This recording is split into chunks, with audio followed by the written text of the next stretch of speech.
So hello guys, gate का result आने के बाद में बैक टू बैक जो रैंकर्स के सेशन आप देख रहे हैं उस कैटेगरी में आज एक नया नाम और ऐड होने जा रहा है।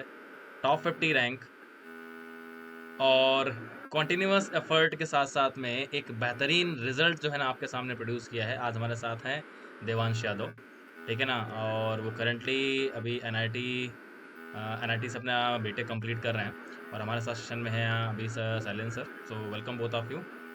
Thank you sir.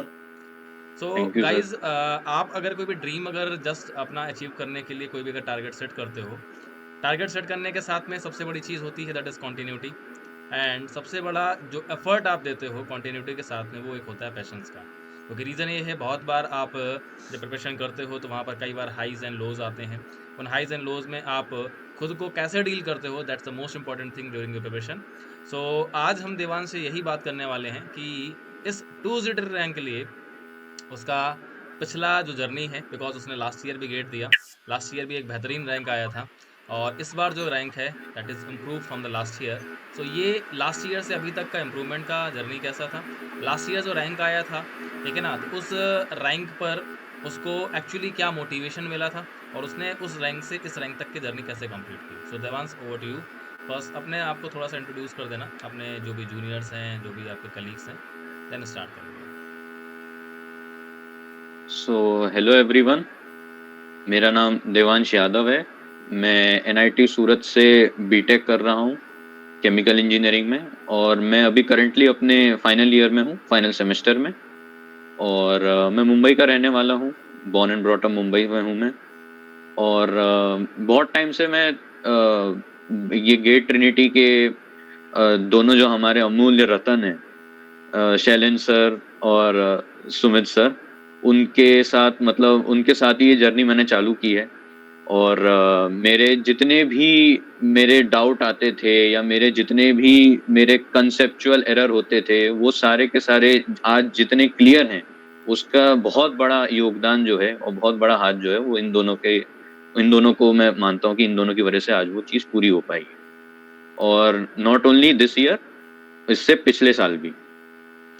और मेरी पिछले साल गेट में मैं थर्ड ईयर में अपीयर हुआ था, तो थर्ड ईयर में मेरी रैंक 171 के आसपास आई थी। एंड इस साल मैं सोचा नहीं था मैंने, लेकिन ठीक अच्छी रैंक आई है। देवांश, आसान नहीं होता है अपने प्रीवियस रैंक को और बेटर करना, और स्पेशली जब एक बार एक अच्छी रैंक अचीव कर चुके हो। 171 रैंक थर्ड ईयर में, ये एक अपने आप में अचीवमेंट होता है। लोग 2 साल 3 साल 4 साल तैयारी करने के बाद मेरे पास मैसेज आते हैं कि सर मेरा गेट क्वालिफाई नहीं हुआ, सर मैं क्या करूं, मैं कैसे मूव करूं। उसके बाद भी जब आप थर्ड ईयर में एक प्रिपरेशन के मोड में आए तो आपने पहली बार में ही सीधे 171 रैंक मार दिया, तो एक ये अचीवमेंट था।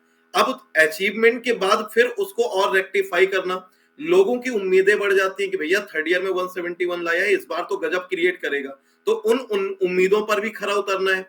साथ में एक अपने मन में भी ये रहती है कि अगर मैं लास्ट ईयर ऐसा किया हूं तो इस बार एक प्रेशर अपने आप फील होता है कि मुझे उससे बेटर करना ही करना है। लेकिन गेट जैसे एग्जाम में आपको आइडिया नहीं होता कि कितने मार्क्स लाने पर मेरा लास्ट ईयर का रैंक अचीव हो जाएगा, कितने मार्क्स और लेकर आऊं कि मेरा अंडर 100 आ जाएगा, कितना रैंक और मार्क्स और लाऊं कि टॉप 50 आ जाएगा। तो टॉप 50 रैंक हमेशा एक वो जर्नी होती है जिसमें हम हमेशा ये बोलते हैं कि चाहे AIR 1 हो या टॉप 50 रैंक में कोई बंदा हो, उसके नॉलेज में नहीं डिफरेंस होता, उसके सिर्फ टाइमिंग में डिफरेंस होता है। क्योंकि एक क्वेश्चन का गलत हो जाना, पता चला आपको 1 से या अंडर 10 से बाहर कर देता है। एक क्वेश्चन ज्यादा हो जाना तो उसका मतलब आपका टॉप 5 में, टॉप 1 रैंक में भी आ जाता है। तो ये जर्नी के लिए आपको वो मोटिवेशन कहाँ से मिला, कैसे मिला कि मुझे इस बार अपने रैंक को और इम्प्रूव करना है? सर, मोटिवेशन की बात करूँ तो मोटिवेशन सबसे पहले तो आप लोग ही हैं, क्योंकि आपने जैसे पिछले साल भी मैंने देखा, जितने रैंकर्स आपने प्रोड्यूस करे उनके भी एक क्या कहते हैं मोटिवेशन थे। एंड इनफैक्ट मैं सच बताऊं तो प्रेशर तो होता है, उसमें कोई डाउट नहीं, प्रेशर होता है, हर किसी बच्चे पे होता है। और नॉट ओनली इसलिए कि आपकी रैंक अच्छी आ रही है इसलिए आप पे प्रेशर होता है, आपकी कोई भी रैंक आती है, कोई भी मार्क्स आते हैं, आपके प्रेशर ही होता है कि ये जो अभी एट प्रेजेंट मुझे चीज आई है इससे अच्छा करके दिखाना है मुझे। वो एक प्रेशर होता ही है हर किसी आदमी के ऊपर, बट इस प्रेशर को आप कम बस एक ही चीज से कर सकते हो, वो है अपने आप को रेगुलरली एक टास्क के अंदर डाल के और वो टास्क को अचीव करके, छोटे छोटे टास्क। जैसे कि आपकी मैंने जैसे बताया आपकी सीरीज, टेस्ट सीरीज, आप टेस्ट सीरीज देते हैं, आप डीपीपी सॉल्व करते हैं, आप खुद से भी अपनी मर्जी से भी कोई एक बुक उठा के आपने सोचा कि आज इसके सवाल में लगाऊंगा और आपने ये सवाल लगाए, अगर वो गलत होता है तो उससे तुरंत सीख लेना। जैसे सुमित सर की एक लाइन मुझे बहुत अच्छी लगती है कि अभी रो लो जितना रोना है, ताकि पेपर में ना रोना पड़े। तो वो बहुत अच्छी चीज है कि आपको जितना रोना है आज रो लो, या आपको जितनी गलतियां करनी आज कर लो, क्योंकि वहां वाली गलतियां माफ नहीं होंगी, आप खुद ही माफ नहीं कर पाओगे। तो वो बस एक चीज है कि आपको जल्द से जल्द जितनी सीखें लेनी है आप 2-3 महीने पहले ले लीजिए। एंड एक चीज और मैं बस एक चीज और ऐड कर सकता हूँ कि जो लोग कोशिश ये करते हैं कि सिलेबस कंप्लीट हो जाए और जो लोग कोशिश करते हैं कि क्वेश्चन सॉल्व कर लें, उनके लिए बस एक चीज है, 2 महीना पहले आपको अपनी पढ़ाई बंद कर देनी है कैसे भी करके।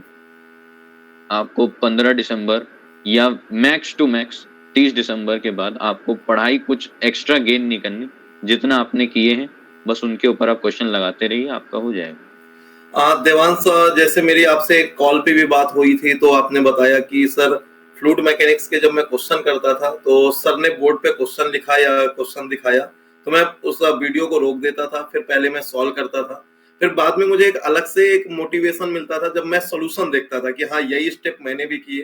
तो उस वो क्या कैसे आप उसको फेस करते थे, कैसे फॉलो?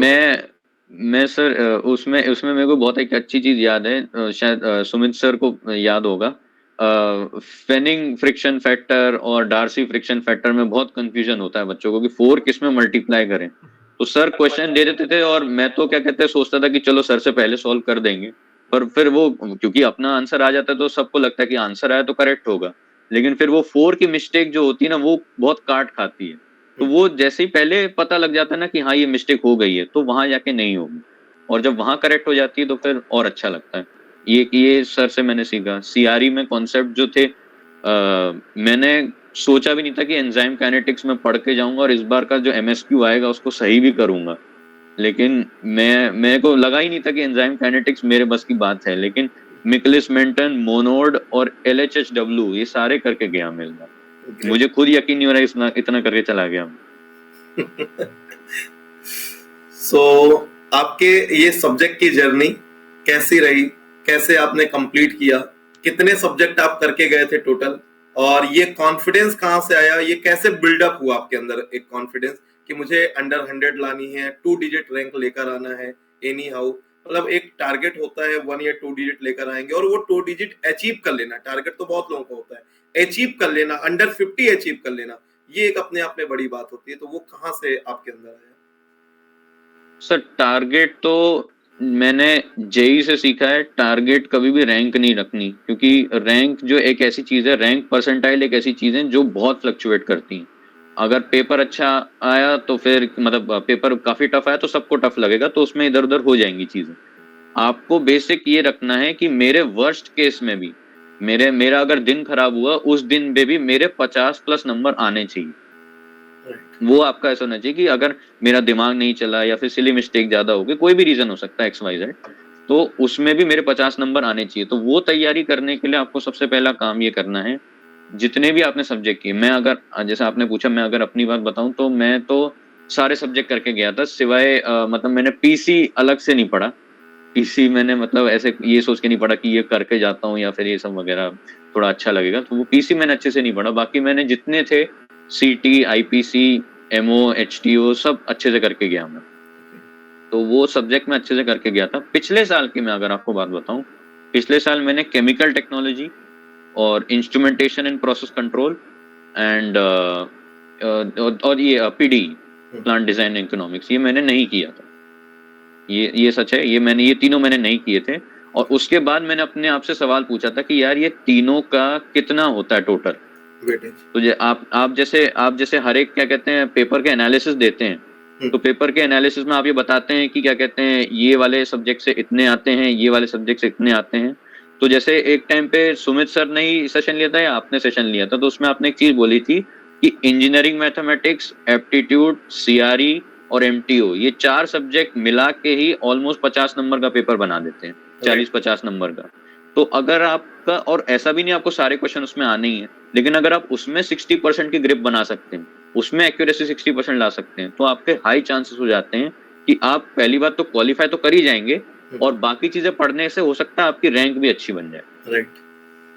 तो मैंने फिर ये 3 सब्जेक्ट हटा दिए पिछले साल, IPC और CT और PD, ये तीनों मैंने हटा दिए। तो वो हटाने के बाद टोटल बन रहा था कि 83 नंबर के मेरे हाथ में है, 83 से 85। तो उसमें मेरे को था कि ये 83 से 85 मार्क्स में अगर मैं 50% की रख पाता हूँ, 50-60% की एक्यूरेसी, तो ठीक ठाक नंबर आ जाएंगे शायद। वही हुआ। सो सुमित सर, जैसा कि देखा गया है, जो बच्चा ये सोच के करता है कि मुझे पूरा कवर करना है, 100 क्वेश्चन 100 मार्क्स लाने हैं, 65 क्वेश्चन करना है, वो हमेशा पिछड़ जाता है। और जो सेलेक्ट करता है कि मुझे इतना ही करना है, इससे मुझे पूरा अपना कंट्रोल करना है, कवर करना है, वो हमेशा अच्छा कर ले जाता है। टेस्ट सीरीज का जो पूरा रिस्पॉन्सिबिलिटी था गेट क्रिएटर का, वो आपके ऊपर था, सारा चीजें मैनेज करना, सारी चीजें देखना सुमित सर। सो आपने क्या सोच के ये वो सारे पेपर डिजाइन करवाए, किए, कैसे आपने वो सारा डिसीजन लिया जिससे बच्चों को टेस्ट सीरीज का इतना ज्यादा बेनिफिट मिला? सर एक्चुअली एक बात ये आती है कि 2022 से अगर देखा जाए तो पेपर का ट्रेंड थोड़ा सा चेंज हुआ है। चेंज कुछ ऐसा हुआ, चेंज तो 2020 से हो गया था लगभग। 2020 से हम ये बोल सकते हैं कि एक वो ऑनलाइन दुनिया का जो दौर आया था, तो वहाँ से जो एक कंटेंट था ना, जो कंटेंट देवांश ने पढ़ा है वही कंटेंट सर कोई बंदा होगा जो भुवनेश्वर में बैठा होगा उसने ही पढ़ा है, वही कंटेंट कोई जम्मू में बैठा होगा उसने पढ़ा है, वही कंटेंट गुवाहाटी में कोई बैठा होगा उसने पढ़ा है। तो कंटेंट डिलीवरी अगर हर बंदे के पास सेम है, हर बंदे के पास अगर लगभग लगभग सेम लेवल का कंटेंट या सेम नॉलेज अगर कॉन्सेप्ट अगर डिलीवर हो रहे हैं, तो अल्टीमेटली बात अब ये हो जाती है कि पहले तो ये था कि छोटे छोटे इंस्टीट्यूट्स हुआ करते थे ऑफलाइन, तो कहीं का इंस्टीट्यूट बहुत अच्छा है, कहीं का सपोज मान लीजिए लेवल कम है, तो इन सब चीज़ों में एक वेरिएशन आ जाता था। तो वहाँ पर क्या था कि कोई पर्टिकुलर अगर इंस्टीट्यूट जैसे कि अगर है, जैसे हम लोगों ने भी अपने 2018 में 17 में बहुत अच्छी रैंक दी हैं, लेकिन वो चीज़ें जब एक्सप्लोर होकर के ऑनलाइन दुनिया में आई ना, तो लोगों का लेवल बहुत अच्छा हो गया। तो अब गेट को भी क्या करना है, अगर सेम पैटर्न पर अगर एग्ज़ाम आता, जैसे बहुत से बच्चे बोल रहे थे जब इस बार 25 का एग्ज़ाम दिया, तो वो बोल रहे थे लग रहा सर 17 वाला पैटर्न रिपीट हो रहा है। तो पहले 1 नंबर वाले में तो 17 का पैटर्न उनको लगा, लेकिन जब 2 नंबर में वो आए एनएटी में, तो उनको फिर याद आया कि नहीं भाई साहब, ये गेट है वास्तव में, ठीक है ना, इसमें इतना आसानी से इसको हल्के हम नहीं ले सकते हैं। तो 2020 से पैटर्न चेंज हुआ, काफ़ी सारी चीज़ें नए आई, मतलब कॉन्सेप्ट सर अब ऐसे आ रहे हैं ना कि आप अगर देखोगे तो आप मैकैप खोलो, अपनी टेक्स्ट बुक खोलो, वहाँ की कोई पर्टिकुलर लाइन या वहाँ के इक्वेशन या फॉर्मूले पर बेस पूरा क्वेश्चन चला आता है, राइट। जो मैंने एनालिसिस किया। तो एक चीज़ अब ये थी कि बच्चों को उस लेवल का कंटेंट समझना है, तो पढ़ाने में तो हम पढ़ा देते हैं, लेकिन बात ये आती प्रैक्टिस कराने। तो बच्चा क्या करता है, अब टेस्ट सीरीज अगर हम उसको दे रहे हैं तो टॉपिक वाइज में हम सपोज मान लीजिए एक छोटा सा टॉपिक होता है हमारे फ्लूइड मैकेनिक्स के अंदर में, that is turbulent flow. Turbulent flow में अगर मुझे 15 क्वेश्चन अगर डिजाइन करना है, तो मैं सोच नहीं पाता हूँ 15 क्वेश्चन में किस चीज़ पे दूँ, बिकॉज बहुत लिमिटेड कंटेंट है, बहुत छोटा टॉपिक है। और गेट में उससे क्वेश्चंस जो आए हैं पिछले 2-3 साल के अंदर में, वो एक पर्टिकुलर टॉपिक से आए, रेनॉल्ड्स इस तरह से क्वेश्चंस आए हैं। तो अब बच्चे को 15 क्वेश्चन अगर प्रैक्टिस करानी है, तो उसमें वेरिएशन कितना ज़्यादा करना पड़ेगा, तो ये हमारे लिए भी चैलेंजिंग हो जाता है कि क्वेश्चन कहाँ से डालें। और बच्चे को भी क्या है कि अगर उस लेवल का नॉलेज अगर नहीं है, तो फिर वो ये बोलेगा अरे सर ये तो रिलेवेंट था। तो काफ़ी सारी चीज़ें चैलेंजिंग होती हैं। तो ऑनलाइन दुनिया के अंदर में ना सर, अब बच्चे को अपना लेवल बढ़ाना पड़ेगा। अगर आप नहीं बढ़ा रहे हो, तो आपका ये समझ लीजिए कि हर साल गेट अपना लेवल बढ़ा रहा है। और एक चीज़ मैं यहाँ पर और ऐड करना चाहूँगा, जैसे देवांश को अगर मैं बोलूँगा, लास्ट ईयर 171 रैंक, इस बार की 2 की रैंक, इसमें कहीं ना कहीं योगदान गेट का ही है। तो बस लास्ट ईयर का उसने जो पेपर फेस किया है 2024 का, जो सर कट ऑफ गया था, ठीक है ना, वहाँ पर अगर वो इतनी रैंक ला सकता था, तो ऑलरेडी उसको ये पता था, मेंटली प्रिपेयर था कि भाई साहब उस लेवल का अगर पेपर आएगा तो मेरे को टैकल कैसे करना है। एक तरह से हम ये बोल सकते हैं कि उसकी एक प्री प्लान जो स्ट्रेटजी थी लास्ट ईयर 2024 वाली, वो इस बार भी काम आ गई।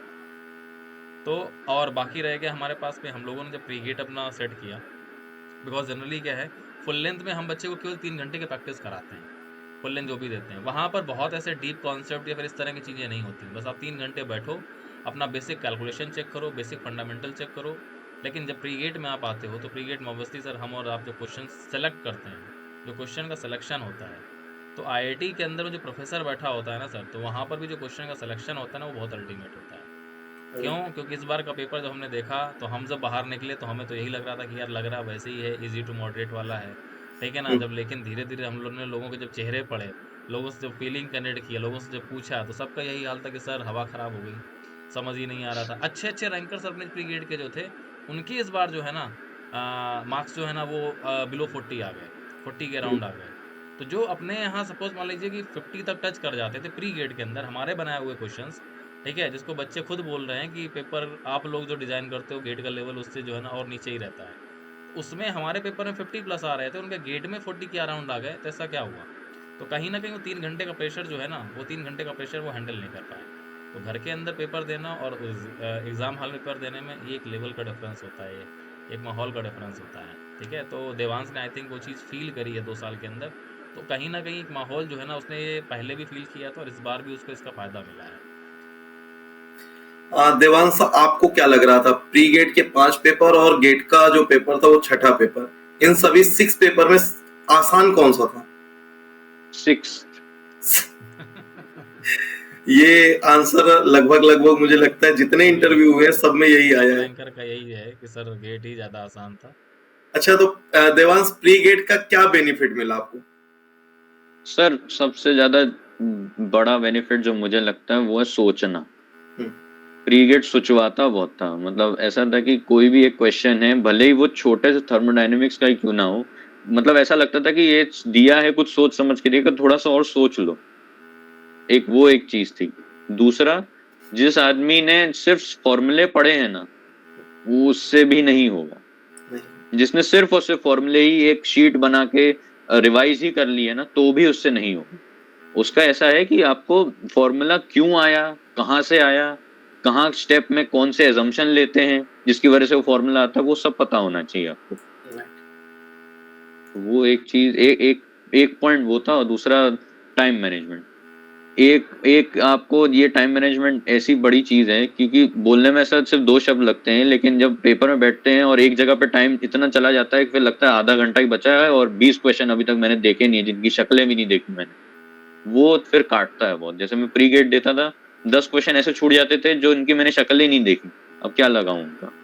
राइट। वो अच्छा, देवांश, एक और बात थी प्री गेट को लेकर कि जब आप प्री गेट के क्वेश्चन को सॉल्व किए, बाद में आपने प्रॉपर रिव्यू किया, टोटल 5 टेस्ट में 325 क्वेश्चन हमने दिए। कितने क्वेश्चन ऐसे थे जो पीवाईक्यू से कॉपी किए गए हों, या डेटा चेंज किया गया हो, या बार बार रिपीट हुए हों? आपको कुछ ऐसा याद है? सर रिपीट तो मैं मेरे ध्यान में तो रिपीट नहीं हो रहे थे प्री गेट में सवाल, कि एक मतलब शायद एक हुआ होगा जो भी मेरे ध्यान में नहीं है। एक क्वेश्चन था CRE 2 का, वो रिपीट हुआ था, शायद वो थियल मॉड्यूलस या उसी से मॉड्यूलस रिलेटेड का, होगा। राइट। तो वो ही एक रिपीट हुआ। और रही बात पीवाईक्यू के, तो पीवाईक्यू में से तो मेरे ख्याल से ऐसा था कि 10 या 15% के आसपास ऐसे थे कि जो पीवाईक्यू अगर कोई आदमी सॉल्व कर रहा है तो उससे हो जाएगा। बाकी ऐसे क्वेश्चन थे कि आपने कितने पीवाईक्यू लगा रखे हो सकता है उसकी नॉलेज आप यूज कर पाए, लेकिन सॉल्व तो आपको खुद ही से करने हैं, कोई ऐसा उठा के नहीं दिया। आउट ऑफ 10 आप कितना हमारी टेस्ट सीरीज को, क्योंकि आपने हमारे फुल लेंथ भी दिए हैं, पीवाईक्यूज के टेस्ट भी दिए हैं, और आपने प्री गेट भी दिया है, तो आपने नंबर ऑफ टेस्ट हमारे इस प्लेटफॉर्म पे अटेम्प्ट किए, टेस्ट सीरीज को आप कितना मार्क्स दोगे? अगर मैं बोलूं ऑन स्केल ऑफ 10, आप कितना मार्क्स देना चाहोगे? सर किस टेस्ट सीरीज को, मतलब पीवाईक्यू या वो ओवरऑल बात करें अगर हम, या चलो प्री गेट की बात करें?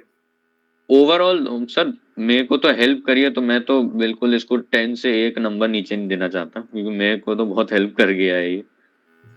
तो बाकी अब इसमें मैं कोई क्राइटेरिया नहीं डिजाइन कर सकता इसका, लेकिन हाँ ये है कि मेरे को हेल्प किया है और सबको देना चाहिए। और इनफैक्ट इसको जज करने से अच्छा इसको अटेम्प्ट कर लोगे तो ज्यादा बेनिफिट मिल जाएगा। मैं एक बात हमेशा बोलता था देवांश कि आप टेस्ट सीरीज दो हमारा, प्री गेट दो हमारा, जितने मार्क्स आपके आ रहे होंगे गेट एग्जाम में उससे कम से कम 10 से 15 नंबर ज्यादा ही आएंगे। तो आपके साथ क्या हुआ? क्या ये मेरी लाइन सही थी? सर मैं आपको बताता हूँ, जो आपका सबसे टफेस्ट प्री गेट था वो था थर्ड नंबर का, 3rd या 4th नंबर का। Third number. तो मेरे को 3rd नंबर याद है, क्योंकि मेरे सबसे बेहुदा नंबर उसी में आए थे। और मैं मतलब उससे कहीं ज्यादा नंबर, मतलब ऐसे आप समझ लीजिए 20-30 नंबर मेरे उससे ज्यादा आए हैं, क्या कहते हैं अभी के वाले से, गेट एग्जाम। हाँ गेट में जो आए। तो मतलब वो इतना फर्क आ रहा था उसमें। और इनफैक्ट जो मैंने इजी वाला भी दिया उसमें भी क्या कहते हैं नंबर जो है 10 के आसपास है कि आपको और ज्यादा ही मिलेंगे, तो मतलब आपका इजी भी वैसा ही था। तो apart from these all points, मैं आपको ये बोलूं कि हमारा इस लेवल का टेस्ट सीरीज देना एज अ रैंकर, आपको क्या लगता है कि उसका बेनिफिट है? और ऐसे ही हम आगे कंटिन्यू करें या टेस्ट सीरीज इजी करें, जैसा पीवाईक्यू आता है वैसे ही कर दें? तो आपको क्या लगता है कि हमारा प्री गेट का जो हमारा क्राइटेरिया और हमारी थिंकिंग है वो बिल्कुल सही है और इससे आगे भी बच्चों को बेनिफिट मिलेगा जितना आपको मिला, या फिर हमें कुछ चेंज करना चाहिए? इस बार सर एक काम करते हैं, एक मिनट देवांश, इस बार काम करते हैं। बहुत से बच्चों को कंप्लेन आ रही थी कि सर टफ एग्जाम दे करके बच्चों को डराते रहते हो आप, ये कोई बात नहीं होती है। बहुत से बच्चों ने ये फीडबैक दिया था ग्रुप के अंदर में कि सर टाइम लॉस करते रहते हो इरेलीवेंट क्वेश्चन दे दे करके। तो इस बार पेपर का लेवल थोड़ा सा टफ कर दें, आसान कर देंगे, ताकि उनके लगभग 70-80 मार्क्स जो है ना अचीव हों। क्योंकि मुझे लग रहा है कि टफ टफ दे करके उनको ऐसा लग रहा है। एक चीज़ होती है देवांश, मैं आपसे जानना चाहूँगा, ठीक है ना? सर ने जो पूछा आप इसका आंसर भी कर देना और मेरे क्वेश्चन का आंसर भी कर देना। एक चीज़ होती है जिसको आप टफ बोलते हैं और एक होता है इररिलेवेंट। ये दो वर्ड हैं आपस में, थोड़ा सा दोनों जो है ना सिंक्रोनाइज लगते हैं, सेम लगते हैं, लेकिन दोनों का आपस में बहुत डिफरेंस भी है। टफ और इररिलेवेंट, इन दोनों में सिंपल सी बात आपको अब ये जस्टिफाई करनी है कि टेस्ट सीरीज के अंदर में क्वेश्चंस अगर टफ थे तो क्या वो वास्तव में ऐसे टफ थे जिनको बारे में आप सोच नहीं सकते थे, जो कहीं से कनेक्टेड नहीं थे? ऐसे क्वेश्चंस गेट में पूछे जा नहीं सकते थे या पूछे गए नहीं थे। और अगर वो क्वेश्चन ऐसे थे कि वो इररिलेवेंट थे, मतलब ऐसा कभी होता ही नहीं है सर, ऐसा कभी पूछा ही नहीं जाता है और इस टॉपिक से कभी क्वेश्चन आता ही नहीं है, तो आपको क्या लग रहा था वहाँ पे? नहीं सर, इररिलेवेंट तो नहीं बोलूंगा मैं। इररिलेवेंट, रिडंडेंसी, ये सारे शब्द हैं ही नहीं उसके लिए, प्री गेट के लिए। मतलब ये ऐसे कोई नहीं बोल सकता कि ये करने की जरूरत नहीं है। नेसेसिटी बहुत है। टफ हो सकता है, टफ तो था ही, मैं खुद बोल रहा हूँ, टफ तो था ही। टफ तो मतलब आप ये समझ लीजिए, टफ इससे था कि आपको ये पता होना चाहिए कि चीजें कहाँ से, मतलब स्क्रैच से कहाँ से स्टार्ट होती हैं, वो आपको पता होना चाहिए। तो वो एक ऐसी चीज थी कि वो हो सकता है कुछ लोगों को टफ लगे। जैसे मैंने अगर शैलेंसर से सीआरई पढ़ लिया तो मुझे चालू कहाँ से होता है, एंजाइम काइनेटिक्स वही पता है, तो मुझे शायद टफ नहीं लगेगा वो। और इररिलेवेंसी अगर होती तो सर खुद ही बता दे, जैसे सर ने एक टाइम पे बोल दिया था कि क्या कहते हैं ये LHSW आप कर लो या फिर ये सेग्रीगेटेड मॉडल आप कर लो, पर ये ज्यादा पूछा नहीं जाता है।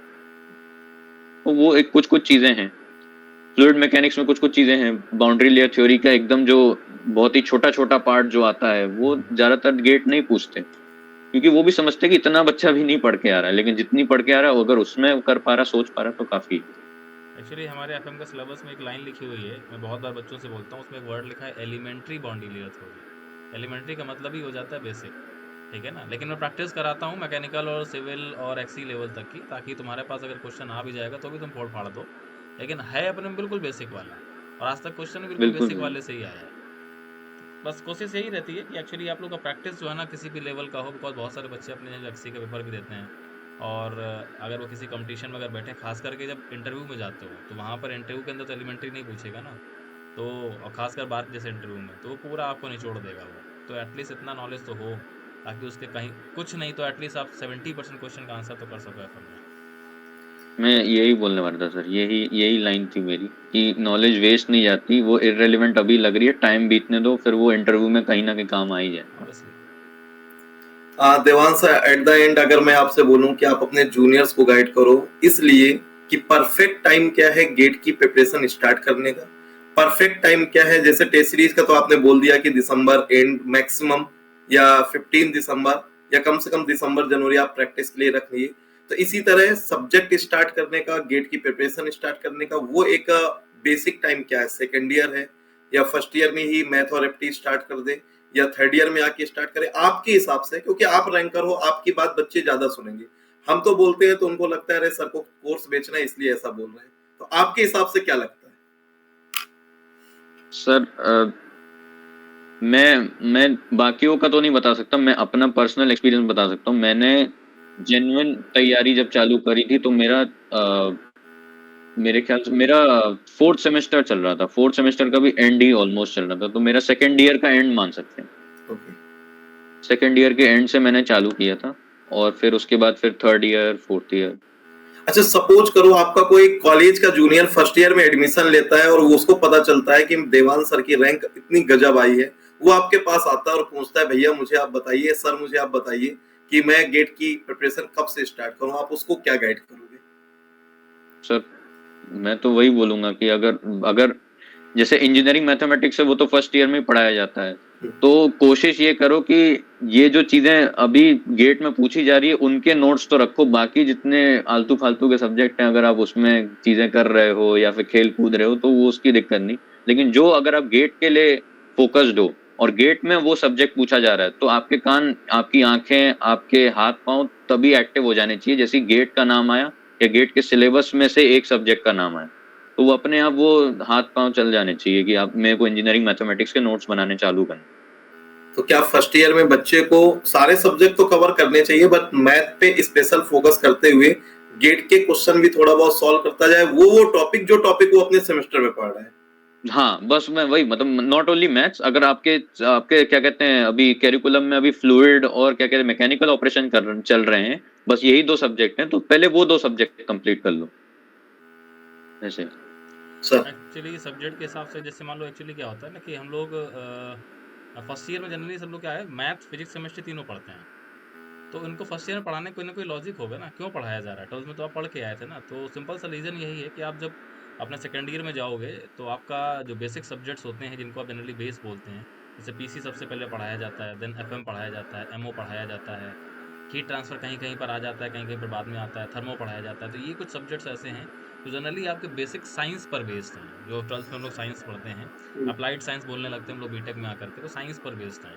तो ये सब्जेक्ट्स अगर आपके स्ट्रांग हो जाते हैं, बिकॉज अगर आपका एक बार एफएम स्ट्रांग हो गया तो एमओ या फिर आपका हीट ट्रांसफ़र या फिर आपका आईपीसी या फिर मास ट्रांसफ़र स्ट्रांग होने में टाइम नहीं लगेगा, सिर्फ एफएम के स्ट्रांग होने से, ठीक है ना।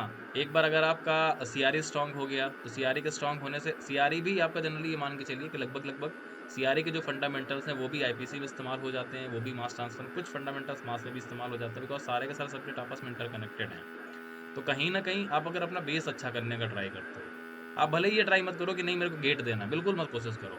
आप ये फोकस करके चलो कि अगर मेरे कॉलेज में अगर कोई टॉप कंपनी है जिसका पैकेज अगर 10 LPA का हो तो वो कंपनी का इंटरव्यू मैं क्रैक कर पाऊँ।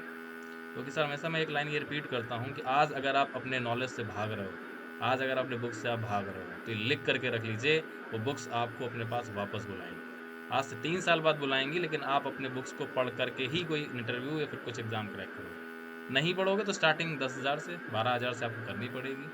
आप पहले रगड़े जाओगे प्राइवेट में 12 घंटे आप, उसके बाद आप 20 में पहुँचोगे, फिर 25 में पहुँचोगे।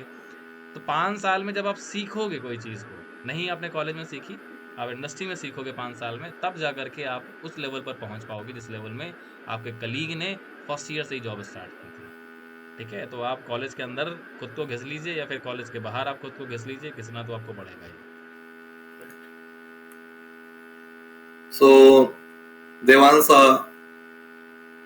अब आप लोग आपका ऑलरेडी कॉलेज से भी प्लेसमेंट हो गया है और ऑलरेडी 2 साल गेट में रैंक भी आ गई है। आपकी इस रैंक के हिसाब से आपके पास कॉल भी होगी, है ना। अभी आपके पास जो ऑप्शन है गेल का है, इसके बाद आपके पास ऑप्शन है NPCIL, BRC, इन तीनों से आपके पास इंटरव्यू कॉल आएगी। आई होप कि EIL का फॉर्म आ जाए या DRDO का फॉर्म आ जाए, मे बी उससे भी आपके पास कुछ कॉल होगी। सो उसकी प्रिपरेशन भी आपको कंटिन्यू रखनी है। तो अब आगे की क्या प्लानिंग है आपको? अपना जो कॉलेज से प्लेसमेंट हुआ है उसको ज्वाइन करना है या फिर अभी इन पे भी फोकस करना है? तो इसकी क्या प्लानिंग रहेगी आगे? सर कॉलेज प्लेसमेंट तो मतलब एक ऐसी कंपनी में हुआ है जिसका पता नहीं, लोग तो बोलते हैं, मुझे भरोसा नहीं उस कंपनी पे। तो मतलब वो कैसे टर्न, क्योंकि प्राइवेट है तो प्राइवेट में पता नहीं कैसे होता है सिस्टम वगैरह, तो मेरे को वो नहीं पता। लेकिन जैसे बात करी जाए अगर मैं पैकेज ही कंपेयर करूँ तो कोई मुकाबला ही नहीं है, जो PSU देते हैं और जो ये दे रहे हैं उसका तो कोई मुकाबला ही नहीं। तो कोशिश तो करूँगा PSU में जाने की, एंड बाकी PSU में भी मैं कोशिश कर रहा हूँ। जैसे अभी आप एक PSU का नाम मिस कर गए आप बोलते टाइम, क्योंकि मेरा वो ड्रीम ऑलमोस्ट एक PSU है, तो IOCL का आ जाए बस एक बार नोटिफिकेशन तो मैं कुछ कर पाऊँ फिर। वैसे तो देवांश, अगर NPCIL में आपका सिलेक्शन होता है, बाय द वे मुझे अभी बोलना नहीं चाहिए, आप के लिए। तो अगर बाई चांस जैसे आपका उसमें सिलेक्शन होता है, चलो मैं बोल ही देता हूँ, देवांश के पापा ऑलरेडी NPCIL में ही है ना, तो और आप पता नहीं अब वहां जाना चाहोगे कि नहीं, बट NPCIL में अभी जो आपका 8th पे कमीशन आने वाला है, उनका पैकेज हाँ एकदम से लगभग डबल हो जाएगा, मतलब 184% तक, और PSU का शायद उतना नहीं होगा। अब आपके पास दोनों ऑप्शन है, सपोज करो एक NPCIL का सिलेक्शन ऑफर लेटर आपके पास और आपके पास IOCL का ऑफर लेटर, आप कौन सा ज्वाइन करोगे? सर, मैं तो क्या ही बताऊं, मैं इतना सब हो जाने के बाद भी मेरे पापा नहीं चाहते कि NPCI लाऊं मैं, क्योंकि वही है कहने वाली सर बात है, कितना भी सिंपल सी बात PSU है, हो एक कुछ भी। चीज बोली जाती है, पैसा या सुकून, ठीक है ना, तो सुकून मैटर करता है, कोई कोई पैसा मैटर नहीं करता है। और NPCL की जो लाइफ स्टाइल है ना सर, वास्तव में बहुत ज़्यादा हैप्टिक है। जो बंदा ऑलरेडी जॉब कर रहा है, उसके फादर हैं इतने साल से सोचिए जॉब कर रहे हैं, जो अभी ऑब्वियसली 2 साल से जॉब कर रहा है, वो भी यही बोल रहा है कि सर एक बार निकलने का मौका मिल जाए बस, ठीक है ना, तो पलट के नहीं देखूंगा इसकी तरफ। तो ऑलरेडी पैसा बहुत अच्छा है, लेकिन सुकून एक मैटर होता है ना, तो PSU के अंदर सर वो सुकून है, वो इंजॉयमेंट है लाइफ का। तो इस वजह से सभी का चॉइस सर PSU एक होता है। और बात बताऊं आपको, देवांश यादव, मतलब वैसे सबको लगता होगा कि OBC कैटेगरी का बेनिफिट है उसके पास, लेकिन वो जनरल कैटेगरी में है, क्रीमी लेयर में आता है, तो उसको उसका भी बेनिफिट नहीं मिलना है। और एक और चीज सर, वैसे गेट ट्रिनिटी की तरफ से मतलब देवांश का थैंक यू है, देवांश ने इसके लिए भी मुझे ऑफर किया कि सर इन फ्यूचर आपको कभी as a money wise need पड़े तो आप मुझे याद करिएगा, मैं जरूर हेल्प करूंगा। तो thank you Devansh, but reality यही है कि भगवान करे कभी नीड नहीं पड़ेगी हमें, और बस आप ऑफर किए, मुझे वो बहुत अच्छा लगा। बस आप ऐसे तरक्की करो, आगे बढ़ो, और बस आप लोगों की दुआओं से, आप लोगों के इस प्यार और सपोर्ट से गेट ट्रिनिटी अच्छा कर रहा है, और आगे भी इतना अच्छा करेगा कि आप लोगों को एक टाइम पे ना ये फक्र होगा कि आप खुल के बोलोगे ये चीज कि देखो गेट ट्रिनिटी जो आप नाम सुन रहे हो, मैं उसी का स्टूडेंट रहा हूँ। तो ये चीज जिस दिन हम क्रिएट कर देंगे तो हम मान लेंगे कि अब हम अपनी लाइफ में सक्सेसफुल हैं। मैंने और सुमित सर ने एक सपना देखा था कि जिस दिन बच्चे के पास एक हाथ में बीटेक की डिग्री आए तो दूसरे हाथ में ऑफर लेटर होना चाहिए। बस इस केमिकल इंजीनियरिंग फील्ड में हम लोग इसलिए लगे हुए हैं, और आई होप कि वो हम काफी करीब से चीजों को देख रहे हैं और स्टूडेंट सक्सेसफुल हो रहे हैं। ये लगातार जो रैंकर्स मीट के और ये बच्चों के इंटरव्यू के सेशन आ रहे हैं, ये इस बात का प्रूफ है कि हम लोगों ने क्या क्रिएट किया है और आगे क्या क्रिएट करने जा रहे हैं। सो देवांश, बस उम्मीद करता हूँ कि आप अपने जूनियर्स को सही गाइड करो, उनको एक अच्छा रास्ता दो। शायद आपके सीनियरों ने आपको उतना अच्छा गाइड ना किया हो या आपको लेट पता चला हो, ठीक है, जैसे कि आपने ही बोला कि सर मतलब कई बार ऐसा हो जाता है, चीजें लेट से पता चलती हैं। अगर हम और पहले अवेयर हो जाते तो शायद 3rd ईयर में ही बहुत अच्छा कर पाते। तो जैसा कि मुझे भी बहुत खुशी है, हमारी प्राइम स्टूडेंट गेट ट्रिनिटी की 3rd ईयर की बच्ची है, वो भी AIR अंडर 20 लेकर आई। तो मतलब ये एक बड़ा अचीवमेंट है हमारे लिए भी, उस बच्ची के लिए भी। तो बस मैं चाहता हूँ कि एक बार आप जब भी अपने कॉलेज में हो तो 1st ईयर 2nd ईयर में जाके बच्चों को गेट के लिए गाइड जरूर करना कि बेटा अभी से स्टार्ट करो, अभी से आपके पास टाइम है, लोड नहीं लेना, टाइम ज्यादा है तो आप थोड़ा थोड़ा करके बस स्टार्ट करो। अभी भले 1st ईयर में मैथ और FT कर लो, 2nd ईयर में सिर्फ 2nd ईयर के कोर केमिकल वाले सब्जेक्ट कर लेना, लेकिन करना स्टार्ट कर दो ताकि 3rd ईयर में जब हो तो लोड ना हो और सीधे 3rd ईयर में ही रैंक लेकर आओ। तो बस सर, बस यही कुछ दुआएं हैं हम लोगों की, बच्चे आगे बढ़ते रहे, और बस ये खुशी का माहौल है जो हम हमेशा हैप्पी रहते हैं। रात में 3 बजे भी सेशन करते हैं, तो वो सब मोटिवेशन ना इन लोगों की रैंक है सर। इन लोगों का ये जो मेहनत है, ये मेहनत किसी तरीके के फॉर्म में जब रैंक में तब्दील होता है, वो हमें एक अलग मोटिवेशन और खुशियां देकर जाता है।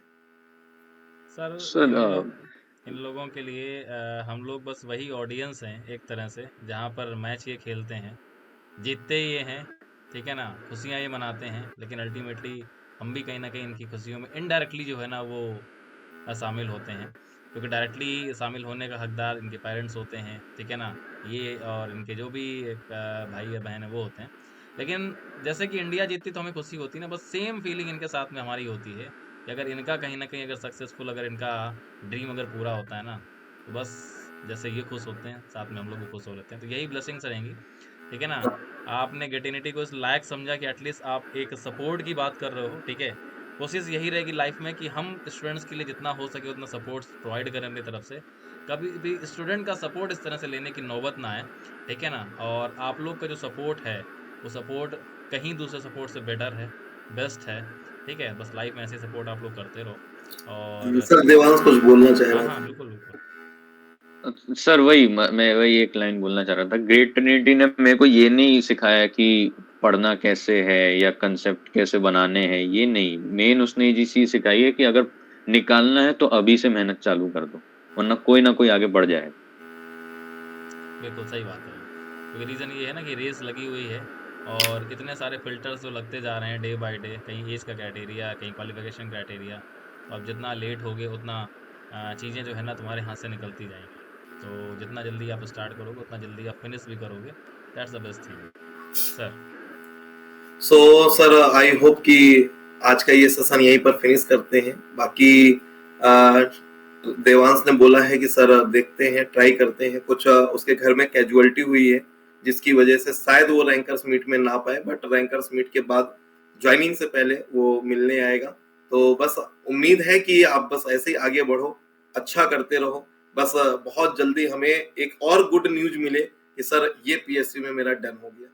और मैं उम्मीद करता हूँ आईयूसीएल से भी रिक्वेस्ट करता हूँ कि भाई हमारे बच्चों को थोड़ा खुशी का चांस दो और जल्दी से नोटिफिकेशन रिलीज कर दो, फॉर्म भरने का डेट दे दो यार, ये लोग वेट कर रहे हैं। तो बस मुझे यही इंतजार है। तो सर इसी के साथ आज के सेशन को फिनिश किया जाए। सर हमारी रिक्वेस्ट अभी एक्सेप्ट करने के लिए अभी हम लोग को लगभग 20 साल का वेट करना पड़ेगा।